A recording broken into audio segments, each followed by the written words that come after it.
और बड़ी खबर आपको कोडरमा से बताते चले, जहां पर डोमचांच में 3 हाईवा खदान में गिरे हैं। अंबादा खदान भरने के दौरान यह हादसा हुआ है। कोडरमा थर्मल से लेकर फ्लाई ऐश निकले थे।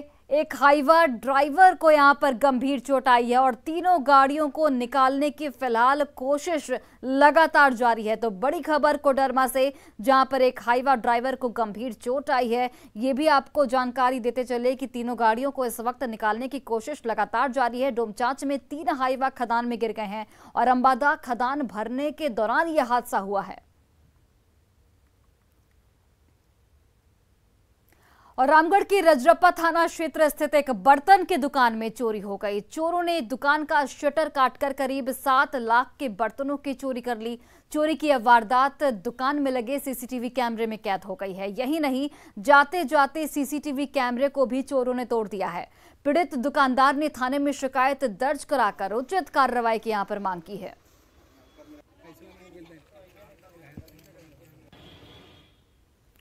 और गोड्डा में ललमटिया का ईसीएल कोयला खदान बड़े हादसे को न्योता दे रहा है। ईसीएल के ठीक बगल में बसे बसडीहा गांव के लोग दहशत भरी जिंदगी जीने को इस वक्त मजबूर हैं। दरअसल यहां गार्ड वॉल नहीं होने से कभी भी बड़ा हादसा हो सकता है।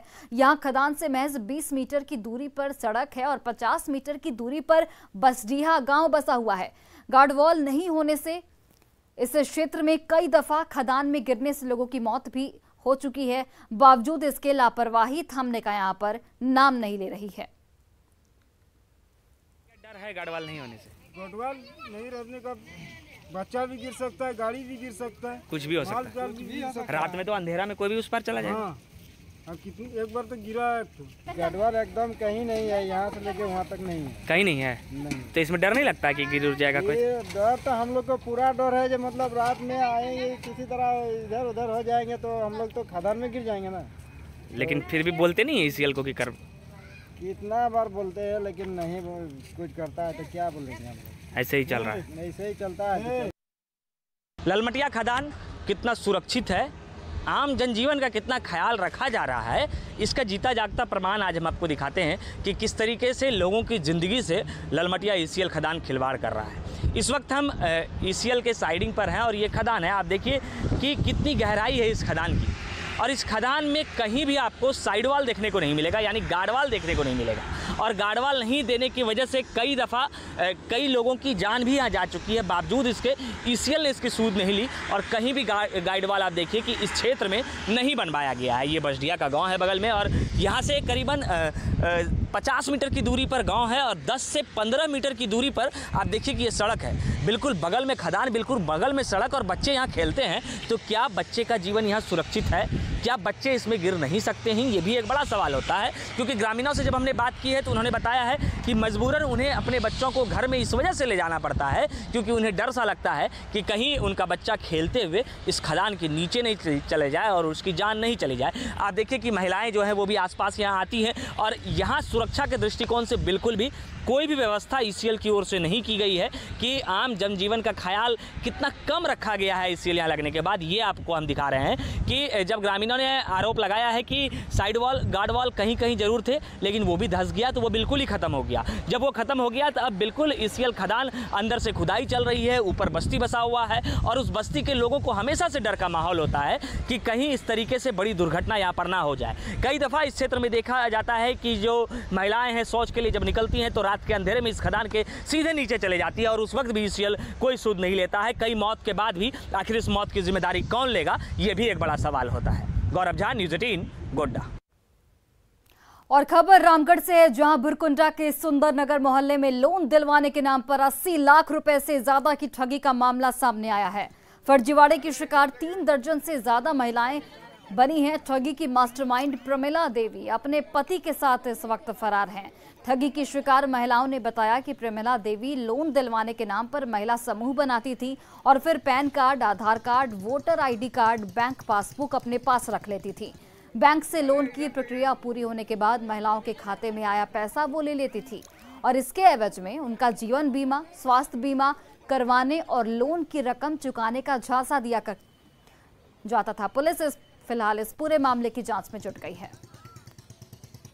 पंचायत में कुछ ठगी का मामला प्रकाश में आया, जिसमें दर्जनों महिलाओं के साथ में ठगी की गई। लेकिन ये ठगी का रैकेट बहुत दिनों से चला आ रहा था, तो और जो ठगी करने वाले वो यहाँ से फरार हो चुके। तो हम लोगों ने समझा कि नहीं, ये इसमें प्रशासनिक रूप से न्याय प्रक्रिया में ही जाना उचित होगा। हमारे पंचायत में एक ठगी का मामला आया हुआ था, इसमें हम लोग ने सब महिलाएं लोग को ले जाकर के थाना में आवेदन दिलवाएं। जो भी होगा वो न्यायालय से ही होगा, और हम लोग ने सब महिलाएं लोग को बोल दिया है कि सब लोग शांति बनाकर रहिए। और गिरिडीह में शादी समारोह में मारपीट करने पर एक दूल्हे को जेल की हवा खानी पड़ी। दरअसल शहर के ICR रोड स्थित श्याम सरोवर में कल शादी का आयोजन किया गया था। इसमें बारातियों का स्वागत सही ढंग से नहीं करने पर दूल्हा नाराज हो गया और उसने 7 फेरे लेने से पहले ही दुल्हन को पीट दिया। इससे वधु पक्ष के लोग उग्र हो उठे और फिर देखते ही देखते माहौल बदल गया और शुभ मुहूर्त में शादी की जगह दूल्हा हवालात पहुंच गया। वहीं मारपीट के बाद दुल्हन भी बिना शादी के ही घर लौट गई। लड़की पार्टी से मेंटेनेंस नहीं किया, जिसके कारण से झगड़ा हो गया। कहाँ पर हुआ था आपका साथ? कहाँ हो रहा था शादी? श्याम सरोवर में। किनके साथ हो रहा था? नीलू देवी। कहाँ के रहने वाले हैं? 12 चट्टी। आप कहाँ के रहने वाले हैं? डुगरी का। इसके बाद फिर क्या हुआ? कुछ नहीं, बस यही हुआ, लड़ाई हुआ, उसके बाद पुलिस लेके कॉल आया। और इस बार देवघर के बाबा मंदिर में दर्शन पूजन के लिए पैरवी किसी काम नहीं आएगी। श्रावणी मेले में मंदिर के निकास द्वार से पहले पुलिस अधिकारी या फिर मजिस्ट्रेट अपने परिचित को आउट ऑफ टर्म जाकर एंट्री करा देते थे, लेकिन इस बार डीसी के आदेश से इस पर रोक लग गई है। डीसी ने श्रावणी मेले की तैयारियों को लेकर अधिकारियों के साथ बैठक की और इसमें प्रशासन की ओर से लिए गए फैसलों की जानकारी दी गई। इसके तहत इस बार श्रावणी मेले में VIP ट्रीटमेंट पर पूरी तरह से रोक रहेगी और किसी भी सूरत में एग्जिट गेट से किसी को एंट्री की अनुमति नहीं मिलेगी। वहीं इसकी मॉनिटरिंग भी CCTV कैमरे से लगातार की जाएगी।